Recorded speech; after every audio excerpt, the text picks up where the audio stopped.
وكانت فاقدة الأمل في العلاج 100%، ولكن بسبب التشبت والإصرار ديال بنتها على أنها ضروري دير عملية على يد هذا الدكتور، هادشي اللي خلاه تعيط ليه، وهو وافق باش ياخذ هذا التحدي هذا. انت عامله ايه؟ جاهزه؟ طلع بالسلامه النهارده. تطلعي بالسلامه النهارده.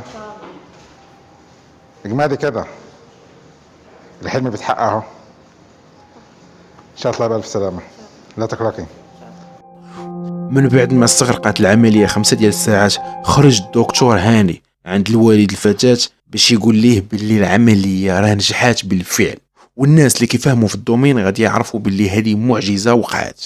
فهاد الدكتور هذا كان ليه الفضل في الشفاء ديال الهند من بعد الله سبحانه وتعالى، هو اللي كيتعتبر الفخر ديال العرب. فإلى عجبكم الفيديو ما تنساش ديروا الإعجاب وتخليوا الاشتراك باش يوصلكم الجديد. السلام عليكم.